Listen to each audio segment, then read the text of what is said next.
Hi guys, welcome to MSP brain builders.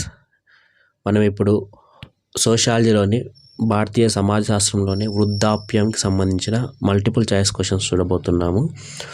ఎవరైతే వీడియోని first time చూస్తున్నారో వాళ్ళు ఖచ్చితంగా సబ్స్క్రైబ్ చేసుకోండి అండ్ వీడియో చూస్తున్న ప్రతి ఒక్కరూ లైక్ చేయండి. అండ్ అలాగే ఈ పీడిఎఫ్ కావాలనుకున్న వాళ్ళు కింద టెలిగ్రామ్ లింక్ ఇస్తాను, అలాగే వాట్సాప్ ఛానల్ లింక్ కూడా ఇస్తాను. అక్కడ జాయిన్ అవ్వండి, అక్కడ నుంచి మీరు పీడిఎఫ్ని తీసుకోవచ్చు. మీ ఫ్రెండ్స్ ఎవరైతే గ్రూప్ 2 అండ్ గ్రూప్ 3 చదువుతున్నారో వాళ్ళకి ఈ వీడియోని షేర్ చేయండి, వాళ్ళకు చాలా యూస్ఫుల్ అవుతుంది. ఓకేనా, మనం ఇప్పుడు వృద్ధాప్యంకి సంబంధించిన ఎంసీక్యూస్ స్టార్ట్ చేద్దాం. ఫస్ట్ క్వశ్చన్, జెరంటాలజీ అని ఏ అధ్యయనాన్ని అంటారు? సో జెరంటాలజీ అంటే వృద్ధుల యొక్క అధ్యయన శాస్త్రాన్ని జెరంటాలజీ అంటారు. సో దీనిలో జెరం అంటే ఏంటిదంటే వృద్ధులు అనే అర్థం వస్తుంది. ఆలజీ అంటే తెలుసు కదా, స్టడీస్ అనే అర్థము. అయితే వృద్ధులకు సంబంధించిన వ్యాధులకు ఉంటుంది కదా, వృద్ధులకు సంబంధించిన అధ్యయనం ఏమంటారంటే జెరియాట్రిక్స్ అంటారు. ఒకవేళ నేను వృద్ధుని అయిపోతున్నానే భయం ఉంటే కనుక జెరంటోఫోబియా అంటారు. సో ఆ మూడు గుర్తుపెట్టుకోండి. ఫోబియా అంటే తెలుసు కదా, భయం. ఓకే, జెరంటాలజీ అంటే వృద్ధుల యొక్క అధ్యయనం సంబంధించినది జెరంటాలజీ అంటారు. ఓకే, నెక్స్ట్ క్వశ్చన్, వృద్ధులపై మొదటి గ్రంథమైన సెన్సెన్స్ అనే ఎవరు రాశారు అంటున్నారు. సో వృద్ధులపై 1902లో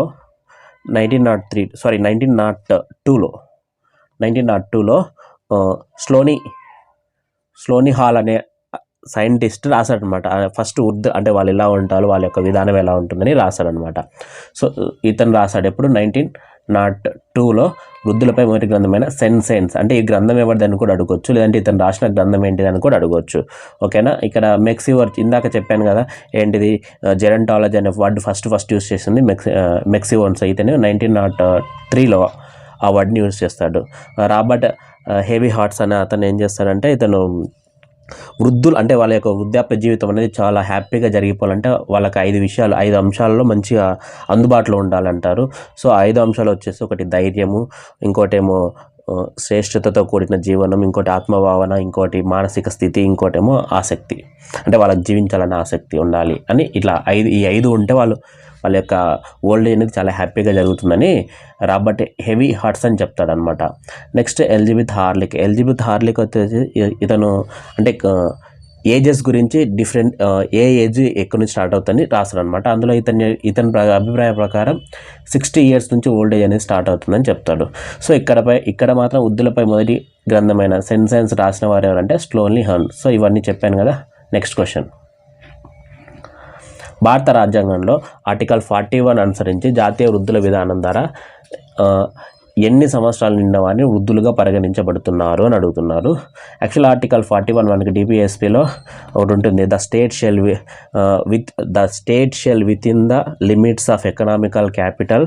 సో అందులో ఉంటుందన్నమాట, ఏమని స్టేట్ యొక్క బాధ్యత వాళ్ళ యొక్క రైట్స్ని ప్రొటెక్ట్ చేయడం. ఎవరెవరిది? ఓల్డ్ ఏజ్ పీపుల్స్ది కానీ, అన్ఎంప్లాయ్మెంట్ పీపుల్స్ది కానీ, డిసేబిలిటీ పీపుల్స్ ఉన్న వాళ్ళది కానీ, వాళ్ళ యొక్క రైట్స్ అందరినీ సెక్యూర్ చేయడానికి స్టేట్ యొక్క బాధ్యత అని TSPలో ఉంటుందన్నమాట. ఓకేనా, సో దాని ప్రకారం ఓల్డ్ ఏజ్ అంటే ఎక్కడి నుంచి స్టార్ట్ అవుతుందంటే 60 years నుంచి స్టార్ట్ అవుతుంది. సో ఆన్సర్ ఈ 41 ప్రకారం మనకి పింఛన్ అనేది ఇస్తుంటారు. అండ్ అలాగే ఇది అన్ఎంప్లాయ్మెంట్ యూత్కి నిరుద్యోగ వృత్తి అంటారు, ఇది ఈ 41 ప్రకారం ఇస్తారనమాట. ఓకేనా, నెక్స్ట్ క్వశ్చన్, 2011 జనాభా లెక్కల ప్రకారం భారతదేశంలో ఎంతమంది వృద్ధులు ఉన్నారు? సో జనాభా 2011 ఈ సెన్సస్ ప్రకారం మనకి ఎంతమంది జనాభా వృద్ధులు అంటే 10.38% కోట్లు మంది జనాభా ఉన్నారు. సో ఇది పర్సంటేజ్లో కానీ చెప్పినట్టయితే 8.57% ఉంటున్నారు. ఓకేనా, ఇది పర్సంటేజ్లో ఇంతమంది ఉంటున్నారు, 10.38 కోట్లు ఉన్నారు. అయితే ఇందులో గర్ల్స్ ఎక్కువ ఉన్నారా అంటే లేడీస్ ఎక్కువ ఉన్నారా, బాయ్స్ ఎక్కువ అంటే లేడీస్ చాలా ఎక్కువ మంది ఉన్నారు. అండ్ అలాగే దీంతోపాటు ఏ కంట్రీలో ఎక్కువ ఉన్నారంటే చైనాలో ఎక్కువ ఉన్నారు. అండ్ అలాగే స్టేట్స్ ప్రకారం చూస్తే ఇవన్నీ కింద నెక్స్ట్ క్వశ్చన్స్ వస్తే అప్పుడు చెప్తాను. ఓకేనా, సో ఇక్కడ మాత్రం 2011 జనాభా లెక్కల ప్రకారం భారతదేశంలో ఎంతమంది వృద్ధులు అంటే 10.38, అదే పర్సంటేజ్ అయితే 8.57%. నెక్స్ట్ క్వశ్చన్, ప్రపంచవ్యాప్తంగా ఏ దేశంలో అత్యధిక వృద్ధులు ఉన్నారు? ఇందాక చెప్పాను కదా, ఏ దేశంలో అత్యధిక ఉన్నారు? చైనాలో ఎక్కువ మంది ఉన్నారు, ఆ తర్వాత ఇండియాలోనే ఎక్కువ మంది ఉన్నారు. నెక్స్ట్, వృద్ధాప్య ఆధార రేటు అనగా ఏమి?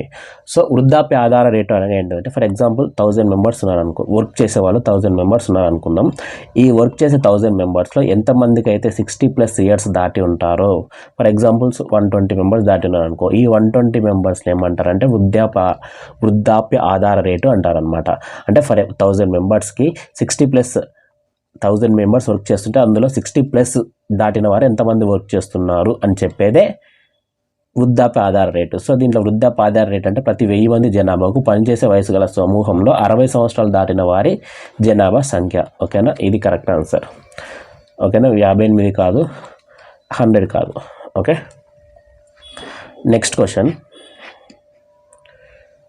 భారతదేశంలో ఏ రాష్ట్రం నందు వృద్ధాప్య ఆధార రేటు ఎక్కువగా ఉంది? చెప్పాక వృద్ధాప్య ఆధార రేటు అంటే 1000 మెంబర్స్లో, అంటే 1000 మెంబర్స్ వర్క్ చేస్తుంటే అందులో 60+ దాటిన వాళ్ళు ఎంతమంది వర్క్ చేస్తున్నారంటే 142తో కేరళ రాష్ట్రం అనేది చాలా టాప్లో ఉందన్నమాట. అంటే కేరళలో మనకి చాలా ఎక్కువ మంది వృద్ధులు ఎక్కువ మంది వర్క్ చేస్తున్నారనమాట. ఓకేనా, నెక్స్ట్ క్వశ్చన్. ఏ రాష్ట్రం మరియు కేంద్రపాలిత ప్రాంతంలో అధిక శాతం వృద్ధులపై నేరాలు జరుగుతున్నాయి? సో మనకి వృద్ధులపై నేరాలు అంటే ఒక్క విధంగా కాదు, చాలా విధాలుగా ఉంటాయి. వాళ్ళకి మనస్తాపంగా గురి చేయడము, లేదంటే మానసిక ఒత్తిడికి గురి చేయడం, వాళ్ళపై దొంగతనాలు చేయడము, వాళ్ళని ఇంటి దగ్గర నుంచి బయటికి వేసేయడము సో ఇవన్నీ అనమాట. సో ఏ రాష్ట్రంలో అధికంగా ఎక్కువ జరుగుతున్నాయి అంటే మధ్యప్రదేశ్లో ఎక్కువ జరుగుతున్నాయి. ఓకేనా, మధ్యప్రదేశ్. ఒకవేళ రాష్ట్రం పరంగా చూసుకున్నట్టయితే యూనియన్ టెరిటరీ పరంగా చూసుకున్నట్టయితే ఢిల్లీలో ఎక్కువ నేరాలు జరుగుతున్నాయి అన్నమాట వృద్ధులపై. సో ఇక్కడ ఆన్సర్ ఏంటిది? మధ్యప్రదేశ్ అండ్ ఢిల్లీ. ఓకేనా, నెక్స్ట్ వచ్చేసి next question. International day of older పర్సన్స్ని ఏ రోజున జరుపుకుంటారు? So international day of old persons ఇది మనకి అక్టోబర్ 1న జరుపుకుంటారు. ఇది ఎవరు స్టార్ట్ చేస్తారంటే ఐక్యరాజ్య సమితి స్టార్ట్ చేసింది. ఓకేనా, అండ్ అలాగే మనకి 2020 and 30 ఈ దశాబ్దాన్ని ఏమంటారంటే ప్రపంచ ఆరోగ్య సంస్థ వారు చెప్పారనమాట. వరల్డ్ హెల్త్ ఆర్గనైజేషన్ వారు ఈ దశాబ్దాన్ని వయోవృద్ధుల ఆరోగ్య దశాబ్దంగా చెప్తుంటారనమాట. ఓకేనా, సో అది కూడా గుర్తుపెట్టుకోండి. అండ్ అలాగే ఇక్కడ ఇంకొకటి ఏముంటుందంటే, ఏ రాష్ట్రంలో ఇది ఉంటుంది కదా, వృద్ధులపై ఎంప్టీ నెస్ట్ సిండ్రోమ్ అని ఒకటి ఉంటుంది. ఎంప్టీ నెస్ట్ సిండ్రోమ్ ఇదేంటిదంటే కుటుంబానికి దూరంగా జీవించాల్సి వస్తుందేమనే బాధపడుతుంటారు కదా ఎవరు? వృద్ధులు. సో అంటే వాళ్ళ పట్ల నిర్లక్ష్యత కానీ ఆకర్షణతో ఉండడం కానీ. ఫర్ ఎగ్జాంపుల్ ఒక కుటుంబంలో వృద్ధులు ఉంటారు కదా, వాళ్ళు ఏం చేస్తుంటారు? కుటుంబానికి దూరంగా జీవిస్తుంటారు. సో వాళ్ళతో మానసిక ఇబ్బంది ఉంటుంది కదా, దాన్ని ఏమంటారు అంటే ఎంప్టీ నెస్ట్ సిండ్రోమ్ అంటారనమాట. దీన్ని తెలుగులో ఖాళీగూడ అని కూడా అంటారు, అది కూడా గుర్తుపెట్టుకోండి. Okay, so next question. ప్రపంచ ఆరోగ్య సంస్థ వారు ఏ దశాబ్దాన్ని వయోవృద్ధుల ఆరోగ్య దశాబ్దంగా ప్రకటించారు? చెప్పే కదా 2020-30. ఓకేనా, ఈ దశాబ్దాన్ని వరల్డ్ హెల్త్ ఆర్గనైజేషన్ వారు వయోవృద్ధుల ఆరోగ్య దశాబ్దంగా చెప్పారు. Answer C. So next question. మొదటి జాతీయ వృద్ధుల విధానం ఏ సంవత్సరంలో రూపొందించారు? సో మనకి మొదటి జాతీయ వృద్ధుల విధానం వచ్చేసి 1999లో తీసుకొని వచ్చారనమాట. అంటే వృద్ధుల యొక్క సంక్షేమం కోసం కేంద్ర ప్రభుత్వం తీసుకొని వచ్చేసింది ఇది 1999లో. ఆ తర్వాత మళ్ళీ 2011లో మళ్ళీ ఇంకోటి జాతీయ వృద్ధుల విధానం అని ఇంకో విధానం తీసుకొచ్చారు. రెండు గుర్తుపెట్టుకోండి. 2011లో వచ్చింది, 1999లో వచ్చింది. ఫస్ట్ మాత్రం 1999లో వచ్చింది.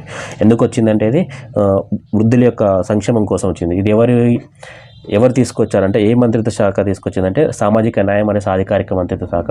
సో మీకు ట్రాన్స్జెండర్స్ చెప్పినప్పుడు కూడా చెప్పాను, ఇదే మంత్రిత్వ శాఖ, సాధికారిత మంత్రిత్వ శాఖ, సామాజిక న్యాయం మరియు సాధికారిక మంత్రిత్వ. దీనిలో ఇంగ్లీష్లో ministry of social justice and empowerment అంటాము. ఓకేనా, సో ఇతని మినిస్టర్ ఎవరంటే ఇప్పుడు తెహల్చంద్ గెహ్లోట్ అనుకుంటా, ఒకసారి చూడండి. ఓకేనా, next question.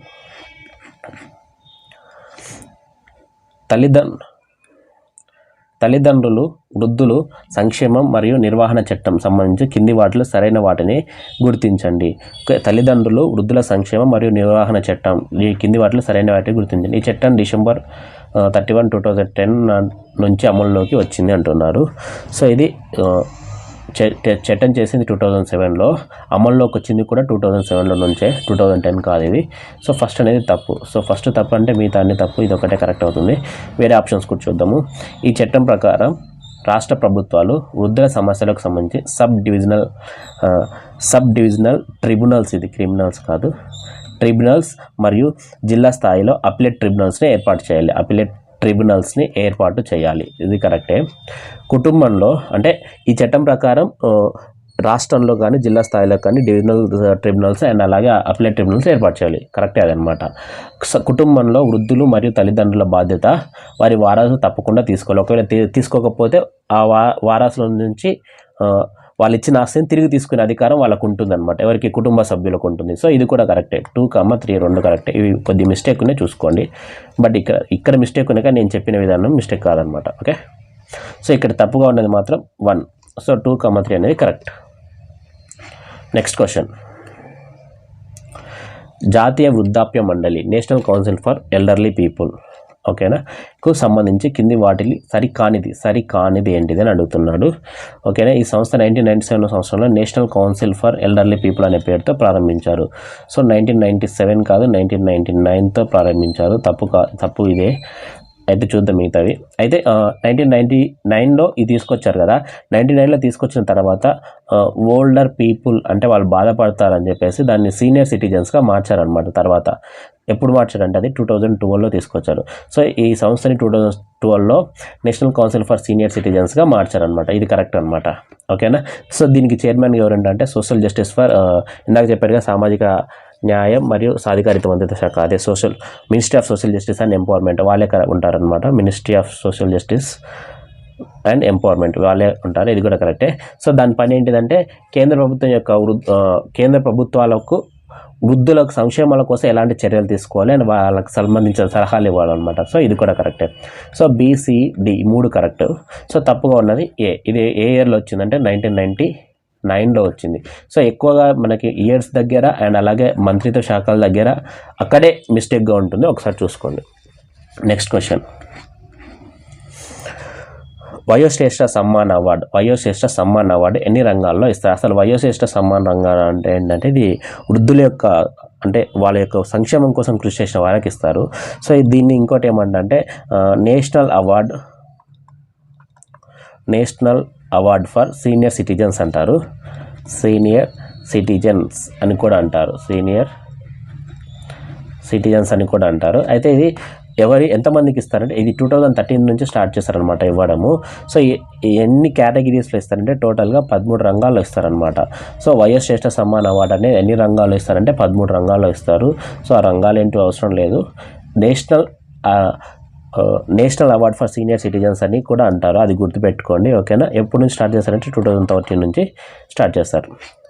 Next question, Indira Gandhi జాతీయ వృద్ధాప్య పెన్షన్ పథకం ఎప్పటి నుండి ప్రారంభించారు? సో ఇందిరాగాంధీ జాతీయ వృద్ధాప్య పెన్షన్ పథకం అనేది మనకి ఇది 2007 నుంచి స్టార్ట్ అవుతుంది. బట్ అదేనా ఫస్ట్ అంటే కాదు, దానికంటే ముందు మనకి 1995 ఆగస్ట్ 15న ఆర్టికల్ 41 మనకి ఇచ్చే పెన్షన్ దాని ప్రకారం ఇస్తే ఆర్టికల్ 41 ప్రకారం మనకి సామాజిక సహాయ పథకం అని చెప్పేసి ఒక పథకం తీసుకొచ్చేసారు. ఈ పథకం నుంచి అప్పుడు డబ్బులు ఇస్తూ వచ్చారనమాట. ఎప్పుడైతే 2007లో ఇందిరాగాంధీ వృద్ధాప్య పెన్షన్ పథకం అని పేరు మార్చి దాన్ని 2007 నుంచి మళ్ళీ ఇవ్వడం స్టార్ట్ చేస్తారనమాట. సో ఇది 60 ఇయర్స్ దాటిన వాళ్ళకి ఇస్తారు. సో 200 ఇస్తారు. ఎవరైతే 75 ఇయర్స్ దాటారో వారికి 500 ఇస్తున్నారు.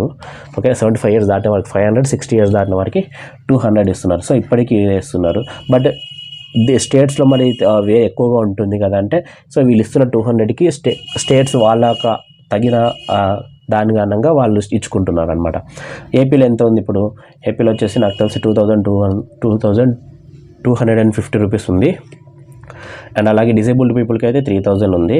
డయాలసిస్ ఉన్న వాళ్ళకి 10,000 ఏముంది ఏపీలో ఇది. అదే టీఎస్లో అయితే మనకి 2016 ఉంది. అన్ని రంగాల్లో డిసేబుల్డ్ పర్సన్ కోసం మాత్రం 3016 రూపీస్ అంటే 3016 2016లో ఉంది.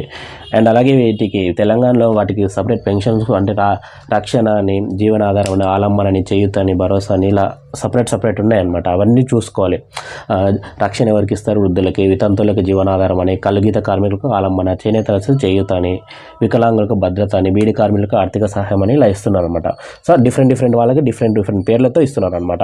3016 మాత్రం 2 కేటగిరీలు మాత్రమే ఇస్తున్నారు. ఒకటేమో ఎవరికి ఇది వికలాంగులకి భద్రత పేరుతోటి వికలాంగులకి ఇస్తున్నారు. అండ్ అలాగే పేద వృద్ధ కళాకారులకి ఈ 3016 రూపీస్ ఇస్తున్నారు. మిగిలిన అన్ని కేటగిరీలో ఉన్న వాళ్ళకి 2016 రూపీస్ మాత్రమే ఇస్తున్నారు. అది గుర్తుపెట్టుకోండి. మనకి ఫస్ట్ అయితే మనకి తెచ్చినప్పుడు మాత్రం 1000 రూపీసే. ఫస్ట్ తెలంగాణ వచ్చినప్పుడు 1000 రూపీస్ ఇచ్చారు. ఆ తర్వాత నెక్స్ట్ ఎలక్షన్స్లో 2019 ఎలక్షన్స్ అప్పటి నుంచి మనకి ఇది 2016 రూపీస్ అండ్ 3016 రూపీస్ ఇవ్వడం స్టార్ట్ చేశారు. సో ఈ పేరు కూడా అంతే. 10,000 ఏమో ఎవరికి డయాలసిస్ చేసే వాళ్ళకి, 3,000 వచ్చేసి డిసేబుల్డ్ పర్సన్స్కి, మిగతా వాళ్ళందరికీ 2,250 రూపీస్ ఇస్తున్నారు. ఓకేనా? అయితే మళ్ళీ ఇది చేంజ్ అవుతుంది, ఎందుకంటే ఎలక్షన్స్ వస్తున్నాయి, అది అందరికీ తెలిసిన విషయమే. ఖచ్చితంగా మళ్ళీ చేంజ్ అవుతుంది, మళ్ళీ ఒకసారి అప్డేట్ చేసుకున్నప్పుడు. Okay, next question. తెలంగాణ రాష్ట్రంలో వృద్ధాప్య పింఛన్ అర్హత వయసు ఎంతగా నిర్ణయించారు? సో ఇది చాలా వింత. అన్ని దాంట్లో 60 ఇయర్స్ ఉంటే మన తెలంగాణలో మాత్రం 58 ఇయర్స్ ఉంది. ఆన్సర్ వచ్చేసి 58 ఇయర్స్.